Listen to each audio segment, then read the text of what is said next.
A pesar de que muchas personas en el día de hoy consideran que la enseñanza bíblica acerca del infierno no es más que un mito anticuado, muchos continúan valiéndose de esta imagen cuando quieren referirse a algo violento o aterrador. Durante la Segunda Guerra Mundial, la división comandada por el general Patton, la primera unidad americana que entró en Berlín, fue llamada el infierno sobre ruedas por los destrozos que causó. En diciembre del año 1990, cerca de Chattanooga, Tennessee, se produjo un tremendo accidente en el que chocaron 75 vehículos en cadena, dejando un saldo de 15 muertos y 186 heridos. Un bombero describió la escena como un infierno de 5 kilómetros. La primera noche de bombardeos sobre Bagdad, probablemente muchos recordarán esto, en la guerra en el Golfo Pérsico en el año 1991, el corresponsal de CNN, Bernard Shaw, comentó a los televidentes: esto es como estar en medio del infierno. Esta palabra transmite una imagen aterradora, aunque curiosamente también se usa en ciertos contextos para referirse a cosas positivas o emocionantes. Cuando Saddam Hussein anunció en 1990 la liberación de todos los extranjeros que habían sido retenidos en Irak luego de la invasión de Kuwait, uno de los rehenes llamó por teléfono a su esposa en Gran Bretaña para saber si ella había oído la noticia. Ella le respondió: sí, por aquí se ha montado un auténtico infierno, refiriéndose a una euforia de alegría. Y esta misma semana leí en un periódico local la noticia de que se ha desatado una batalla infernal en el béisbol de Grandes Ligas por el premio del jugador más valioso. Es obvio que las personas tienen una idea del infierno que en algunos casos se acerca a lo que la Biblia enseña al respecto. Pero también es evidente que el infierno es un concepto que se ha ido evaporando gradualmente de la conciencia colectiva de la sociedad occidental. Y algunas personas piensan que la idea de una condenación eterna es una especie en extinción. A principios de los 70, John Lennon compuso una de sus canciones más famosas. Y esta canción comienza diciendo: imagínate que no existe el cielo. Es fácil si haces un intento. Sin un infierno bajo nuestros pies y sobre nosotros solo el firmamento.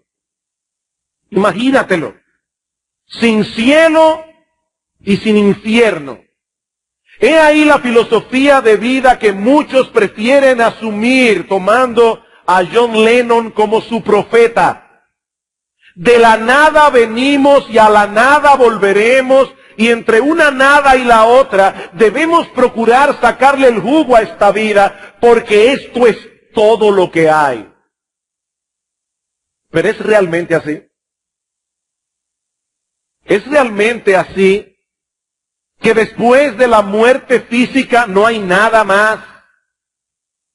Sí se puede hacer el intento y tratar de imaginar que no existe el cielo ni el infierno, haciéndole caso omiso a las contundentes enseñanzas de Cristo y a la Biblia en general. Pero mi amigo, el problema es que nuestra imaginación no puede fabricar una realidad distinta de la que hay.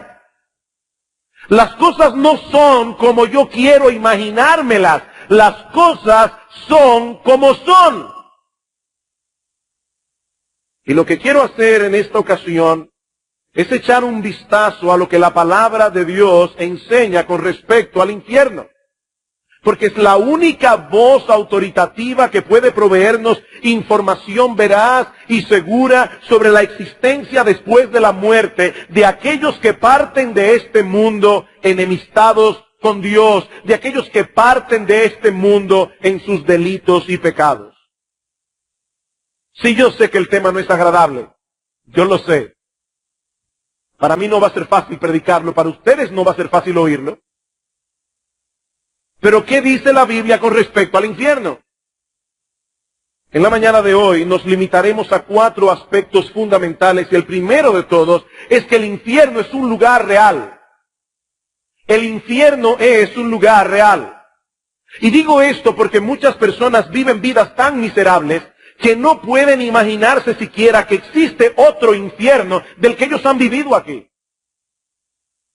En una de sus obras de teatro, el filósofo existencialista Jean-Paul Sartre pone en boca de uno de sus personajes algo que pienso y sospecho que está en la mente de mucha gente. El infierno son los demás. El infierno son los demás. Olvídense de la hoguera y el azufre, dice él. No hay más infierno que la condición miserable que otras personas nos hacen padecer en esta vida. Pero esa no es la enseñanza de la Biblia con respecto al infierno. Por más terrible que sea la existencia de algunos en este mundo caído y dañado por el pecado, la Biblia presenta el infierno como un lugar real que muchos tendrán que enfrentar después de la muerte física. El infierno no es una metáfora, el infierno no es un cuadro simbólico de nuestros sufrimientos presentes. El infierno no es, como dijo en cierta ocasión un teólogo liberal, una experiencia interna provocada por la negativa de una persona a abrirse al amor. No. En la parábola del rico y Lázaro, en Lucas 16:28, Jesús presenta a este hombre rico describiendo el infierno como este lugar de tormento. Este lugar de tormento. Y la palabra que aparece allí es la que normalmente se usa en la Biblia, en el Nuevo Testamento, para referirse a un lugar. La palabra griega topos, de donde proviene nuestra palabra topografía. De igual manera dice la Biblia de Judas en Hechos capítulo 1, versículo 25, que luego de quitarse la vida, se fue a su propio lugar. O como lo traduce alguien, se fue a donde merece estar. El infierno es un lugar real, creado por Dios. ¿Dónde se encuentra? No lo sabemos, porque la Biblia no lo revela. Durante la Edad Media era común pensar que el cielo se encontraba en algún lugar encima de nosotros y el infierno en algún lugar debajo de nosotros, pero hoy sabemos que las expresiones arriba y abajo en relación con el universo no tienen ningún sentido. No tienen ningún sentido. Lo que es arriba para nosotros es abajo para los chinos. Y viceversa. Hace unos años un periódico finlandés anunció que en la década de los 80 unos científicos rusos habían encontrado el infierno. Supuestamente perforando un pozo en Siberia, un pozo de 14.4 kilómetros de profundidad y con un aparato receptor ultrasensible, habían registrado el sonido de millones de voces humanas gritando en angustia. Si nunca han oído ese video, yo lo he visto y lo he oído. Según este grupo de científicos, también registraron que en ese lugar había una temperatura estimada en 1100 grados Celsius, unos 2000 grados Fahrenheit. Por supuesto, habría que preguntarse cómo los aparatos de grabación pudieron resistir una temperatura semejante. ¿Y por qué esperaron tanto tiempo para dar a conocer una noticia tan extraordinaria? ¿No eso es un engaño? Un engaño muy elaborado. Nosotros no tenemos idea de dónde se encuentra localizado el infierno en este universo creado por Dios. Pero no hay ninguna duda de que la Biblia lo presenta como un lugar real. En segundo lugar, la Biblia también enseña que el infierno es un lugar de castigo justo y terrible. La Biblia también enseña que el infierno es un lugar de castigo justo y terrible. Yo sé que aquí estoy entrando en un terreno que para muchos es odioso en extremo. El concepto de castigo en la sociedad occidental se ha convertido en un tabú. Muchas personas consideran que la idea de castigar es barbárica, primitiva, algo que no es digno de una sociedad civilizada. Y si a esto añadimos el relativismo moral que permea nuestra sociedad, entenderemos por qué esta enseñanza bíblica del juicio y del castigo resulta hoy día tan chocante. Alguien ha dicho que la creencia más fundamental en la cultura americana es que la verdad moral es relativa a cada conciencia individual. Consecuentemente, nuestra cultura no tiene problemas con un Dios de amor que nos apoya sin importar cómo vivamos, pero objeta fuertemente la idea de un Dios que castiga a las personas. Esta mentalidad caracteriza el espíritu de nuestra época. En la antigüedad, la mayoría de las personas pensaban que existía un orden moral, objetivo, absoluto, al cual los hombres debían adaptarse independientemente de nuestros gustos, independientemente de nuestras preferencias personales. Ahora, yo no estoy diciendo con eso que en la antigüedad la mayoría de las personas se sometía a ese orden moral, porque no era así. Pero en la mente de muchas personas este concepto estaba tan claro como la luz del mediodía. Pero entonces llegó la ciencia moderna en el siglo XVI, irónicamente promovida en un principio por la idea de que un Dios racional había creado el universo y que había dado al hombre la capacidad de aplicar su razón para entender ese universo racional. Sepan esto, amados hermanos y amigos que están aquí de visita en esta mañana, es por la influencia de la cosmovisión cristiana que nace la ciencia moderna.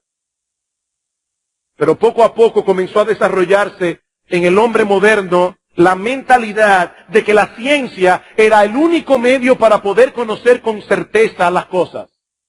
Lo que no se puede probar por la ciencia no se puede conocer.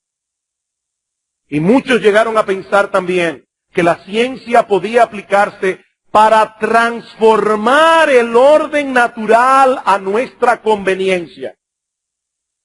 De manera que ya no tenemos que controlar nuestros deseos para que encajen con la realidad. No, ahora podemos transformar la realidad para que encaje con nuestros deseos. En otras palabras, ya no hay un orden moral preestablecido al que debemos someternos. No, ahora corresponde a cada individuo o a cada conglomerado social decidir lo que está bien, decidir lo que está mal. Pero imagínense a una persona que ha comprado esta religión, porque es una religión. Imagínense a una de estas personas religiosas que ha comprado esta filosofía y que opina, por ejemplo, que el sexo fuera del matrimonio es perfectamente apropiado porque el sexo es una inclinación natural en el hombre. ¿Cómo reaccionará este individuo cuando le digamos por medio de la Biblia que algún día Dios castigará a los adúlteros y a los fornicarios? ¿Cómo reacciona este individuo? Se siente altamente ofendido, se siente abusado porque se han pisoteado sus derechos. Dios no tiene derecho a juzgarme. Pero la Biblia enseña sin lugar a dudas que el mismo Dios que estableció una ley moral que debe regir a todos los hombres por igual, estableció castigo para aquellos que violen su ley. Como sabe cualquier cuerpo judicial, una ley sin sanciones son palabras al viento. Una ley sin sanciones son palabras al viento y Dios no habla por hablar. En Mateo capítulo 26, versículo 46, el Señor Jesucristo nos dice que los impíos irán al castigo eterno, castigo eterno. Y en 2 Tesalónica capítulo 1, versículo 9, Pablo dice que los que no conocieron a Dios ni obedecieron el evangelio de nuestro Señor Jesucristo sufrirán pena de eterna perdición. Allí será el lloro y el crujir de dientes, dice el Señor. El infierno es un lugar de sufrimiento y miseria. Eso lo vemos más claramente al considerar el origen histórico de la palabra Gehenna, que es la que normalmente aparece en griego y que se traduce en español infierno. Alrededor del año 750 antes de Cristo, subió al trono de Judá un hombre impío llamado Acaz. Y una de las atrocidades que este rey idólatra cometió fue la de sacrificar a sus propios hijos al dios amonita de Moloc en el valle de los hijos de Hinnom, o valle de Hinnom, un lugar ubicado al sudoeste de Jerusalén. Este rey impío fue sucedido por su hijo Ezequías, un hombre temeroso de Dios que abolió las prácticas idolátricas de sus padres. Pero a la muerte de Ezequías le siguió su hijo Manasés, tan impío y tan idólatra como su abuelo Acá. Este volvió a edificar los altares paganos en el valle de Hinnom, donde sacrificó también a algunos de sus hijos. Manasés fue sucedido por su hijo Amón, tan impío como el padre. Y este a su vez fue sucedido por Josías, uno de los reyes más piadosos que tuvo Israel en toda su historia. Josías destruyó los altares que sus ancestros habían edificado y destinó el valle de Hinnom para ser un vertedero público donde iban a parar los desperdicios y toda la basura de Jerusalén. Más tarde este lugar fue escogido para arrojar los cuerpos de animales muertos, así como los cadáveres de los criminales que se pudrían allí o eran consumidos por el fuego, un fuego que ardía continuamente porque siempre había algo que quemar. Un escritor señala que en ese lugar las llamas nunca dejaban de arder y los gusanos nunca dejaban de comer. Los hebreos le llamaban Ge-ben Hinnom, o en su forma abreviada Ge-Hinnom, la cual pasó al idioma griego como Gehenna. Gehenna. De modo que esta palabra comunica la idea de desgracia, deshonra, pecado, culpa, desolación, castigo. Esta palabra aparece 12 veces en el Nuevo Testamento, 11 de ellas fueron pronunciadas por Cristo mismo. Y su enseñanza no deja lugar a dudas en cuanto a la terrible realidad del infierno. En Mateo 5:29 Cristo advierte del peligro de ser arrojado con todo tu cuerpo en el Gehenna, en el infierno. En Mateo capítulo 23, versículo 33, menciona a los hipócritas que no podrán escapar de la condenación del infierno. Cuando envió a los 12 discípulos a predicar el Evangelio y sabiendo de antemano que habrían de enfrentar muchas dificultades y muchas persecuciones, Cristo les dice: no temáis a los que matan el cuerpo, mas el alma no pueden matar. Temed más bien a aquel que puede destruir tu cuerpo y tu alma en el Gehenna, en el infierno. En otra ocasión se refirió al Gehenna como el lugar donde el gusano de ellos no muere y el fuego nunca se apaga. Y aunque algunas de estas descripciones son metafóricas, eso no suaviza la realidad del infierno, sino que la recrudece. Porque la realidad siempre será peor que aquello que se usa como una simple comparación. El infierno es un lugar de castigo justo y terrible. Como vimos la semana pasada, la Biblia nos revela un Dios perfectamente bueno, pero también como un ser perfectamente santo, perfectamente justo, un Dios que de ningún modo tendrá por inocente al malvado, un ser que es indiferente a la maldad, que es indiferente a la injusticia, no es bueno en ningún sentido. Si nuestro Dios no es un Dios justo, entonces sería el diablo. Y como criaturas creadas a su imagen y semejanza, todos nosotros aquí podemos entender ese concepto, por más que algunos se empeñen en sacarlo de sus mentes y de sus conciencias. Nosotros fuimos creados a la imagen de Dios y tenemos un sentido moral en nuestro corazón. Tenemos una conciencia que nos dice a voz en cuello que el mal debe ser castigado y lo justo debe ser recompensado. Ese es un principio elemental de justicia. Como yo decía hace un momento, las leyes sin sanciones son palabras al viento. Y cuando es Dios el que castiga, ese castigo será justo, absolutamente justo. El juicio de Dios, dice Pablo en Romanos 2, es según la verdad. Nadie recibirá un poco más de lo que merece, pero tampoco ni un poco menos. Es por eso que la Biblia enseña claramente que en el infierno no todos sufrirán el mismo grado de castigo. En el infierno habrá diferentes grados de castigo. Dice en Lucas capítulo 12, versículo 47, aquel siervo que conociendo la voluntad de su Señor no se preparó recibirá muchos azotes, mas el que sin conocerla hizo cosas dignas de azote, será azotado, pero poco, porque todo aquel a quien se le haya dado mucho, mucho se le demandará, y al que mucho se le haya confiado, más se le pedirá. El castigo será proporcional al conocimiento y a las oportunidades. Es a la luz de esa realidad que Cristo pronunció un juicio tan severo contra las ciudades de Betsaida, de Corazín, de Capernaum. Dice que comenzó a reconvenir a las ciudades en las cuales había hecho muchos milagros, porque no se habían arrepentido. Estas personas tuvieron a Cristo allí, predicando el Evangelio y mostrando su poder a través de milagros, y aún así no se arrepintieron. Dice Cristo, ¡ay de ti, Corazín! ¡Ay de ti, Betsaida! Porque si en Tiro y en Sidón se hubieran hecho los milagros que han sido hechos en vosotras, tiempo ha que se hubieran arrepentido en cilicio y ceniza. Por tanto os digo que en el día del juicio será más tolerable el castigo para Tiro y para Sidón que para vosotras. Tiro y Sidón eran dos ciudades reconocidas por su idolatría. Y dice el Señor, el castigo para los idólatras será más tolerable que el castigo que recibirán aquellos que conocían el mensaje del Evangelio y aún así lo pisotearon. ¡Ay de ti, Capernaum, que eres levantada hasta el cielo! Hasta el Hades serás abatida.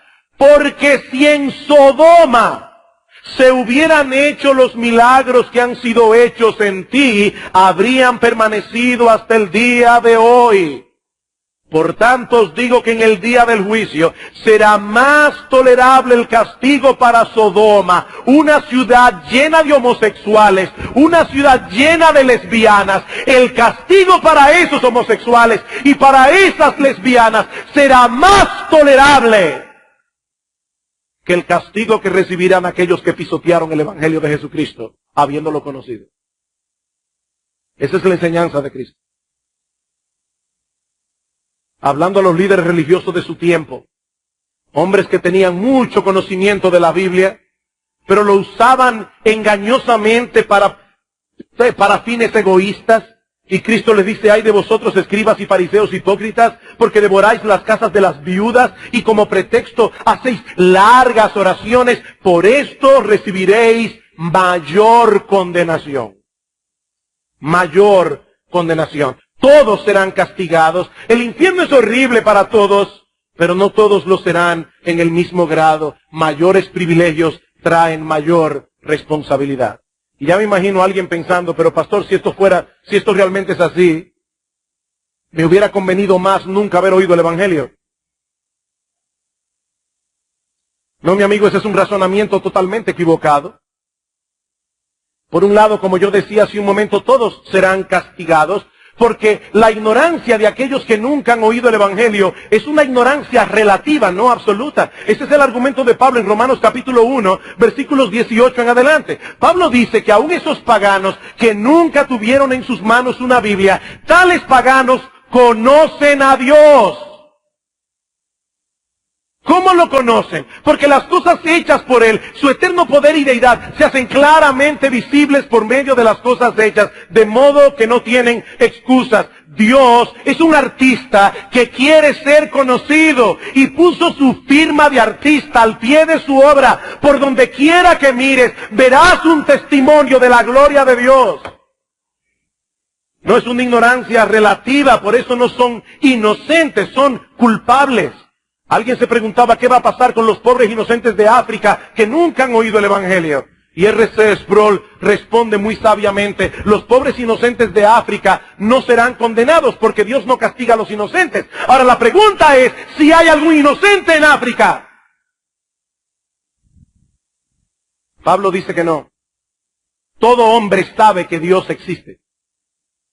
Claro que psicológicamente muchas personas se convencen de lo contrario. Pero Pablo dice, habiendo conocido a Dios, no le glorificaron como a Dios. ¿Saben qué pasa, mis amados hermanos y amigos que están aquí en esta mañana? Nadie puede vivir como si Dios no existiera. Eso es imposible. Cada vez que una persona grita airada, esto no es justo, sin saberlo, está reconociendo que existe un estándar de justicia al que todo el mundo debería someterse. Si no, esa expresión no tiene sentido. Pero ¿cómo puede existir un estándar de justicia al que todo el mundo debiera someterse sin un legislador que haya dado tal ley? No es una ignorancia relativa. Por eso serán azotados, metafóricamente hablando.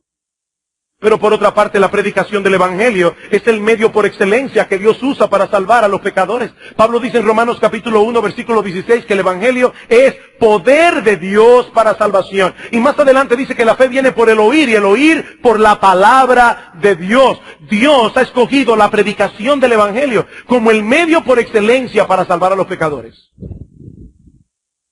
Por eso el castigo será más severo contra aquellos que rechazaron ese medio de gracia habiéndose expuesto a él, porque la oportunidad de escuchar el Evangelio es en realidad un enorme privilegio. Nosotros no sabemos en qué sentido algunos recibirán mayor condenación. Y no tiene sentido ponerse a especular más allá de lo que la Biblia revela. Pero yo creo que nosotros podemos suponer con bastante grado de certeza que una de las cosas que agravarán el castigo de muchos en el infierno será su memoria. El recuerdo de todas las oportunidades que despreciaron. El recuerdo de tantas predicaciones, el recuerdo de tantos devocionales familiares, el recuerdo de tantas oraciones paternas, aún con lágrimas, eso agravará sin duda el remordimiento de millares y millares de los condenados en el infierno. ¡Oh, si hubiese hecho caso! ¡Oh, si hubiese venido a Cristo en arrepentimiento y fe, cuando todavía podía hacerlo! Pero el día llegará cuando toda oportunidad se perderá para siempre. Y eso nos lleva a nuestro próximo encabezado. Y es que el infierno es un lugar de castigo eterno. El infierno es un lugar de castigo eterno. Y aunque yo no voy a repetir todo lo que dijimos en el sermón anterior acerca de la justicia de Dios al castigar eternamente los pecados que se cometen en el tiempo, solo quiero recordar dos cosas. Primero, que los crímenes que no se castigan, que los crímenes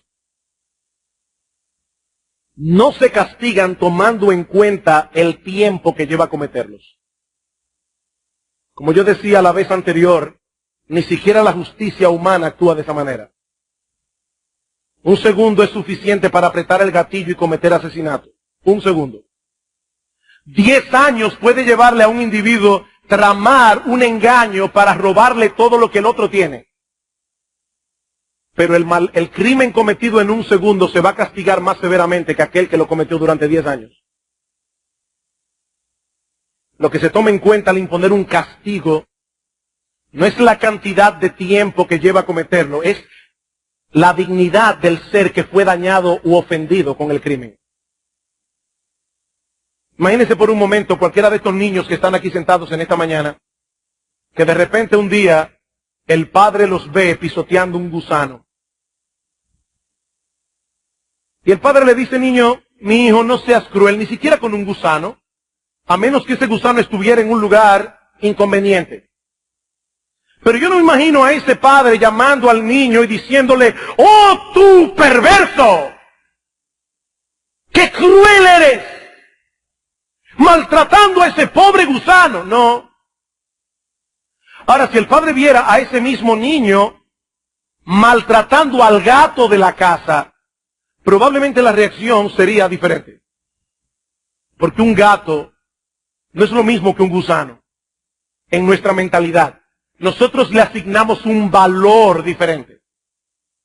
Ahora, si el padre encuentra a ese niño torturando a uno de sus hermanos, entonces la situación sería 1000 veces peor. El problema del pecado es que se trata primariamente de una ofensa contra Dios. Y Dios es infinitamente digno de ser adorado, infinitamente digno de ser obedecido. Todo pecado que el hombre comete contra Él merece una pena infinita. Todo pecado. Pero por el otro lado tenemos que tomar en cuenta que cuando los pecadores vayan al infierno, seguirán dañados en sus corazones, ahora sin el freno de la gracia común de Dios, y seguirán pecando y blasfemando y aborreciendo a Dios con toda su alma por los siglos de los siglos. Y por lo tanto mereciendo condenación por los siglos de los siglos. Mi amigo, no te engañes, si hay algo que la Biblia enseña con toda claridad, es que el castigo del infierno es eterno. Cuando dice Cristo en Marcos capítulo 9, versículo 46, que en ese lugar el gusano de ellos no muere y el fuego nunca se apaga, es obvio que se está refiriendo a un castigo que nunca termina y a un castigo que se sufre de manera consciente. Nosotros no sabemos a qué se refiere Cristo cuando habla del gusano. Porque evidentemente no se está refiriendo a gusanos reales. Es una metáfora. Por eso dice el gusano de ellos. Y muchos teólogos entienden que se refiere a la conciencia. Esa conciencia corroyendo al pecador por los siglos de los siglos. En el texto de Mateo 25:46, que ya hemos citado varias veces, Cristo dice que tanto los impíos como los justos arribarán a un destino eterno. Tanto el uno como el otro. Los primeros a un destino de condenación y castigo. Los segundos a un destino de vida y de bienaventuranza. Pero tan eterno es un destino como el otro. En el texto que leímos en 2 Tesalónica 1:9, Pablo dice, sufrirán eterna perdición. El profeta Daniel nos dice que los condenados sufrirán vergüenza y confusión perpetua. En 2 de Pedro 2:4 se habla de prisiones eternas. En el versículo 7 de Judas se habla del castigo del fuego eterno. Y en el versículo 13 de eterna oscuridad. Dios se empeñó en dejar señales claras de advertencias para que no hubiese ninguna duda al respecto. El castigo del infierno es eterno. Eterno. Nosotros no podemos ni siquiera comprender ese concepto. Eternidad. Y yo le pedí al Señor en esta semana, Señor, por favor, usa el mensaje de tu palabra para clavar esa palabra en el corazón de los inconversos aquí. Eternidad, eternidad, eternidad, por los siglos de los siglos. Hablando de los condenados en Apocalipsis capítulo 14, versículo 11, dice que el humo de su tormento sube por los siglos de los siglos. La misma expresión que se usa para hablar de Dios en Apocalipsis 4:9. Dice que Dios es el que vive por los siglos de los siglos, de manera que el tormento del infierno es tan eterno como Dios mismo. Sí, yo sé que algunas sectas pseudo-cristianas enseñan que los pecadores serán destruidos en un instante cuando sean arrojados al infierno. Y algunos dicen que lo que sube por los siglos de los siglos es el humo. No, ese texto dice algo más. Dice, y serán atormentados, no tienen reposo de día ni de noche. No tienen reposo de día ni de noche. Queridos hermanos y amigos que están aquí en esta mañana, por más duras que suenen estas palabras, es imposible evadir la enseñanza de la Biblia al respecto. El infierno es una terrible realidad. Tan terrible que Dios el Hijo se hizo hombre para sufrir el infierno en la cruz del Calvario y así poder proveer al hombre salvación gratuita por medio de la fe. Pero aún hay algo más. Y es que el infierno fue preparado para el diablo, para sus ángeles y para todos aquellos que decidan seguir sus caminos. Para todos aquellos que mueran con su puño alzado contra Dios. Alguien decía en un tono de burla blasfemo que el infierno estará lleno de gente interesante. El infierno estará lleno de gente interesante. Recuerdo en mis primeros días como cristiano predicando el evangelio en la universidad que un burlador me dijo algo similar. Y fulano va a estar en el infierno. Entonces fulana, tal actriz, estará en el infierno. Pues allí donde yo quiero ir. La Biblia lo plantea de otra manera. Mi amigo, la Biblia lo plantea de otro modo. Cristo habla del infierno como un fuego preparado para el diablo y sus ángeles. El infierno es un terrible lugar preparado especialmente para criaturas demoníacas. Ese es su destino. Y es interesante notar que esto es algo que los mismos demonios conocen. En cierta ocasión Cristo visitó una sinagoga y había allí un hombre endemoniado que de inmediato comenzó a dar voces diciendo: ¡Ah! ¿Qué tienes con nosotros, Jesús Nazareno? ¿Has venido para destruirnos? Y en una situación similar en Lucas capítulo 8, versículo 31, dice que los demonios le rogaban al Señor que no los enviase al abismo. Ellos conocen perfectamente cuál es el destino que les espera, pero como no tienen un átomo de bondad, tratan de llevarse consigo al mayor número de personas a través del engaño y de la seducción. De manera que ese horrible lugar que fue originalmente destinado, diseñado para el diablo y sus ángeles, recibirá en su seno a todos aquellos que decidan seguir los caminos del diablo en oposición a los caminos de Dios.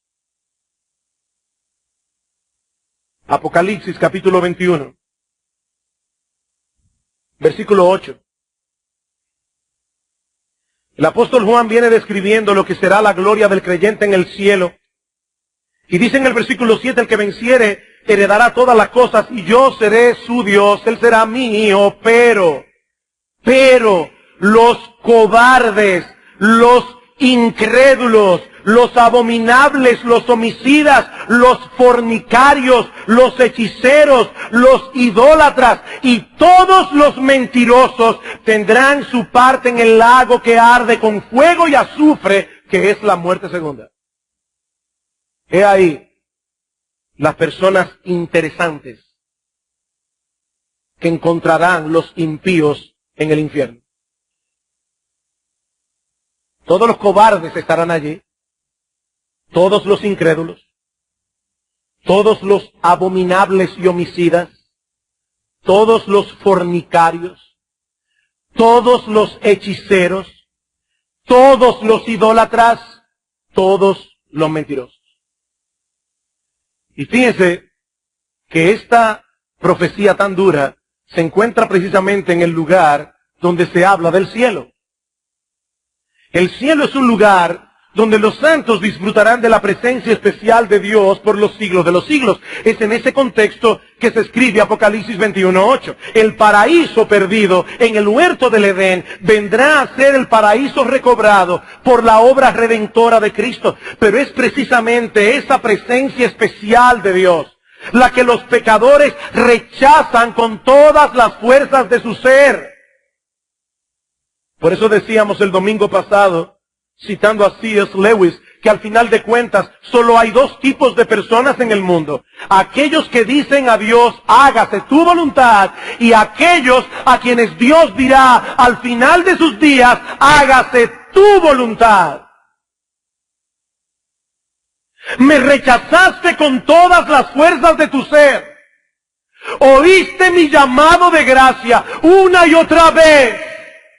Pisoteaste el Evangelio y con él la sangre preciosa de Cristo. Ahora que toda oportunidad se perdió, hágase tu voluntad. Eso fue lo que quisiste. Eso es lo que recibirás por los siglos de los siglos.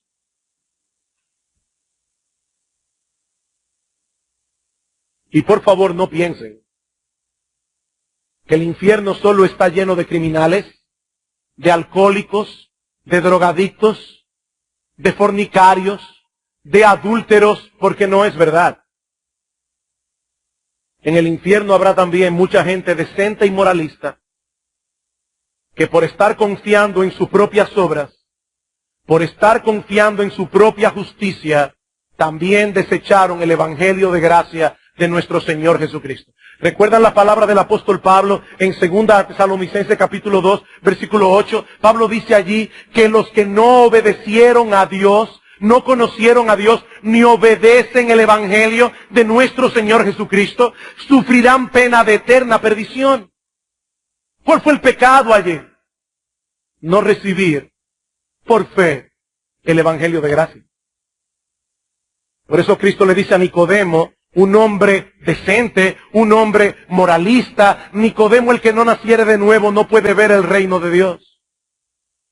El que cree en el Hijo de Dios tiene vida eterna, dice en Juan 3:36, pero el que rehúsa creer en el Hijo no verá la vida. No importa qué tan decente, no importa qué tan popular sea en la alta sociedad. Cristo dice, el que oye mi palabra y cree al que me envió tiene vida eterna. Y no vendrá a condenación, mas ha pasado de muerte a vida. ¿Quiénes? Los que se guardan de adulterio, los políticos que no son corruptos, los que no roban lo que no les pertenece, no. Los que escuchan mi palabra y creen al que me envió. He ahí, en una forma bien resumida, algunas de las enseñanzas más importantes de la Biblia acerca del infierno. El infierno es un lugar real, el infierno es un lugar de castigo, el infierno es un lugar de castigo eterno, el infierno fue preparado para el diablo, para sus ángeles, pero también irán a parar allí todos aquellos que murieron en sus pecados, enemistados contra Dios. Indudablemente se trata de una doctrina difícil de asimilar, aún para nosotros los creyentes. Aún para nosotros los creyentes. ¿Saben por qué? Porque nosotros no tenemos un concepto adecuado de la horrible naturaleza y culpabilidad del pecado. Y mucho menos tenemos una idea, ni siquiera aproximada, de la magnificencia de la gloria de Dios. Como dice el teólogo Charles Hodge, somos jueces incompetentes para juzgar la penalidad que el pecado merece. Somos jueces incompetentes para juzgar la penalidad que el pecado merece. Alguien decía que si una persona tuviese un concepto adecuado del pecado, no se extrañaría de que Dios envíe pecadores al infierno. De lo único que se extrañaría es de que Dios lleve a pecadores perdonados al cielo. Si nosotros pudiéramos ver por un instante el infierno desde la perspectiva de Dios, ¿qué veríamos? Si nosotros pudiésemos ver el infierno desde la perspectiva de Dios, ¿qué veríamos? He aquí a un Dios glorioso, santo, todopoderoso, digno de toda gloria, de toda magnificencia. Y ese Dios decide crear. Y entre todas las criaturas que Él hace al hombre, y solamente al hombre, a su imagen y semejanza. Un ser que tiene intelecto, un ser que tiene emociones, un ser que tiene raciocinio, un ser que puede interpretar los hechos. Y Dios se encarga de hacer una creación lo suficientemente maravillosa como para que no hubiese dudas en cuanto al hecho de que fue Él que la hizo. Y le dio al hombre la capacidad de entender esa evidencia. Pero ese hombre también era un ser libre. Porque Dios hizo a un ser capaz de amar. Y un ser que no fuera libre. Un ser que no tiene opción. Es una máquina, no es una persona. Y ese ser libre en su libertad escoge el pecado, escoge seguir la mentira del diablo, escoge voluntariamente darle las espaldas a Dios. Y de inmediato ese Dios comienza a revelar a través de las Escrituras su maravilloso, extraordinario plan de salvación. En el mismo huerto del Edén, Dios le dice al hombre y a la mujer que habría de nacer uno de la raza humana que habría de aplastarle la cabeza a la serpiente antigua que se llama Diablo y Satanás. Y ese Dios comienza a enviar profeta tras profeta, tras profeta, tras profeta. Finalmente la Biblia queda escrita, un libro perfecto de principio a fin, sin errores de ningún tipo. Y finalmente ese Dios envía a su propio Hijo, el Dios encarnado, la segunda persona de la Trinidad, para que sufra en la cruz el infierno que sus criaturas rebeldes merecen. Y ahora ese Dios, durante 2000 años, ha estado enviando a sus siervos, muchos de los cuales han tenido que sufrir vergüenza, vejación, persecución, para predicar este glorioso evangelio, este glorioso mensaje de salvación. Y para colmo, Dios ha puesto en el corazón de cada hombre una conciencia, un tribunal moral. Y aún así, algunas personas se mantienen hasta el final de sus vidas, como dice Pablo, deteniendo con injusticia la verdad. ¿Y es Dios injusto por enviarlos al infierno? Sí, esta es una enseñanza difícil de asimilar, pero sería una inmensa crueldad de nuestra parte dejar de advertir al pecador del terrible destino que les espera si mueren en sus pecados, por el temor de que no nos vean como fanáticos y como irracionales. Eso sería una crueldad. No es casualidad que Jesús hablara del infierno más que nadie.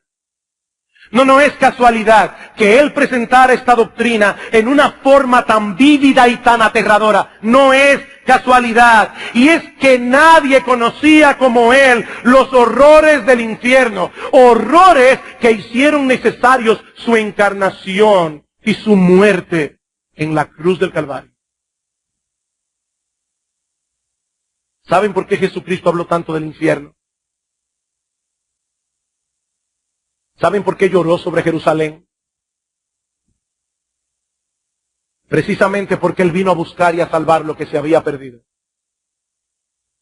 Y nadie será salvo sino hasta que vea el terrible peligro en que se encuentra. Mi amigo, el infierno es una realidad aterradora de la que debes procurar escapar cuando todavía puedes hacerlo. Pero mi amigo, es mi deber decirte que esa oportunidad es ahora. Esa oportunidad es ahora. Porque ninguno de nosotros puede estar seguro de que tendremos un mañana del que podremos disponer. Yo no puedo imaginar siquiera cómo será ese instante, ese momento en que un pecador traspasa el umbral de la eternidad, y ese instante, ese momento en que repentinamente se da cuenta de que toda esperanza de salvación ha terminado por siempre.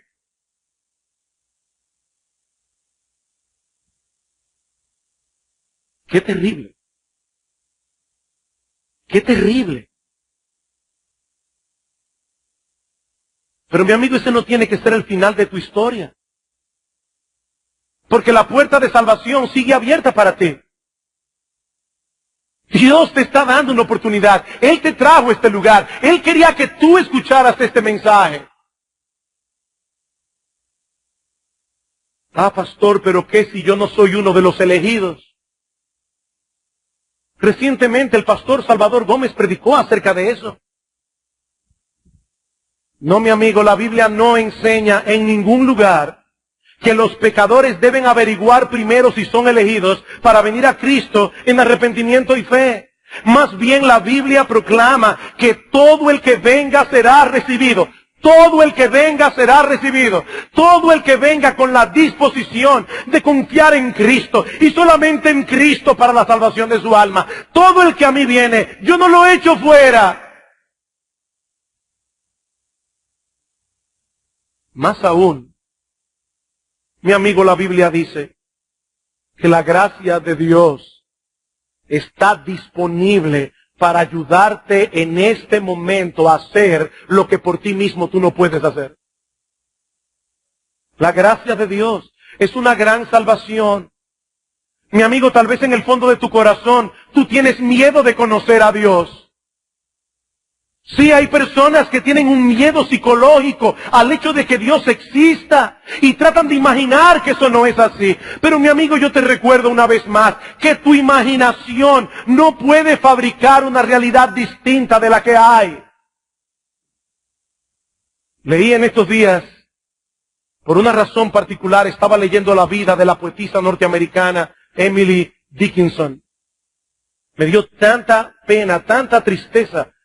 Nadie sabe finalmente en qué condición murió esta mujer, pero ella fue criada en un hogar cristiano, ella conocía la palabra de Dios y todavía más aún, ella sabía que la palabra de Dios era verdad, pero hasta el fin de sus días no quiso reconciliarse con Dios porque no quería cederle la autoridad de su vida. Y muchos de los poemas de Emily Dickinson revelan esta lucha. Yo sé que es verdad, pero no quiero creer. ¿Sabes una cosa, mi amigo? Si esa es la condición de tu corazón, Dios tiene abundante gracia para cambiártelo, pero pídeselo a Él. Pídeselo a Él. Un hombre vino en cierta ocasión al Señor Jesucristo y Cristo le dice, tú crees, porque al que cree todo lo es posible. Y este hombre rápidamente dice, sí Señor, yo creo. Después lo pensó mejor y le dice, Señor, ayuda a mi incredulidad. Ayuda a mi incredulidad. ¿Le tienes tanto miedo al hecho de que esto sea verdad que no te atreves a pedirle a Dios que te lo muestre? ¿Es tal tu terror? Mi amigo, pídele a Dios que te transforme. Pídele a Dios que venza tu incredulidad. Pídele que destroce la dureza de tu corazón. Pídeselo a Él. Dice la Biblia que Jesucristo es un gran Salvador que puede dar a su pueblo perdón de pecados y arrepentimiento. Pídeselo a Él. Pídeselo a Él. Pero no te vayas de este lugar con la ira de Dios sobre ti. Porque mi amigo, lo cierto es, y yo estoy muy consciente de eso, que este puede ser el último sermón que yo predique en Iglesia Bíblica del Señor Jesucristo, o puede ser el último sermón que Dios te dé la oportunidad de escuchar.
Que Dios tenga misericordia.